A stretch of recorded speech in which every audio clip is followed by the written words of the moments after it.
Hello, coin collectors out there. Welcome back to the Big D Coins channel. Hopefully, everyone is having a great day as always. In today's video, we are going to be focusing on these coins right here. We've got a 1982 right here, a 1984, a 1985, and a 1989. This particular series in the Canadian nickels was made from 1982 until 1989. These coins are 75% copper, 25% nickel.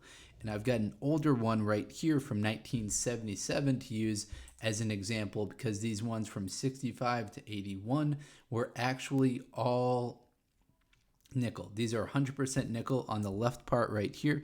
These ones on the right, you can see they're a different color to them. That's because they're mostly copper.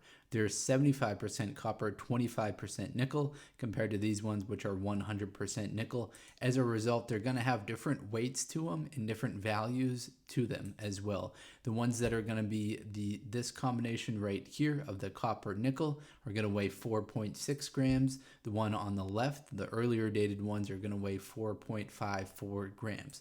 They're going to have that same diameter of 21.20 millimeters and that same thickness of 1.70 millimeters. So that's the difference once we cross over from 1981 to 1982 is they took out a lot of the actual nickel that's in these coins and they replaced it with copper, which gives it a much different look to it than this one right here. All right, let's slide that one aside. We'll talk about the mintages associated with this coin right here.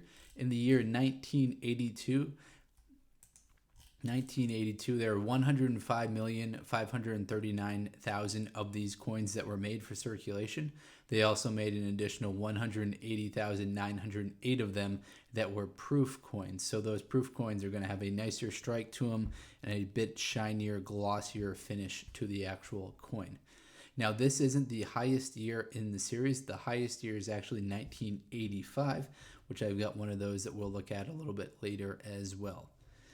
All right, let's transition to this 1984. So we got the 1981, 105 million were made. 1984, 84 million were made. So we drop off a little bit going from 82 to 84. In 1985, there were 126 million of them that were made.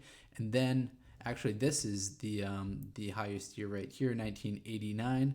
We'll get that one on screen. There are 141 million of them that were made. So we swing from 84 million on this coin right here in 1984 to 141 million on this coin right here dated 1989. If you're new to the Canadian nickels, what you're looking at on the reverse side of the coin is a beaver above both the country name, which has the date and the value. It's topped at the top right here, flanked by maple leaves. So we've got the date right here, 1989, the value 5 cents. At the top right here, it is being flanked by maple leaves, and we've got the beaver in the center. The the designer of this was George Kruger Gray. So we see the KG initials right there on the left. When we flip it over to the front side of the coin, we see Her Majesty Queen Elizabeth II. This is her at age 37. She's wearing a tiara and she is facing the right. Now, as far as the value of these coins go, if they're in condition like this, circulated, kind of well worn out condition, these are only going to be worth face value.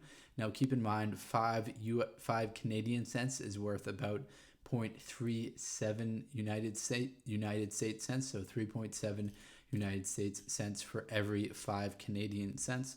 So in good condition, a Canadian nickel like this right here is going to be worth, 3.7 or, rounded up to 4 US cents. In very fine condition, it'll be worth around 11.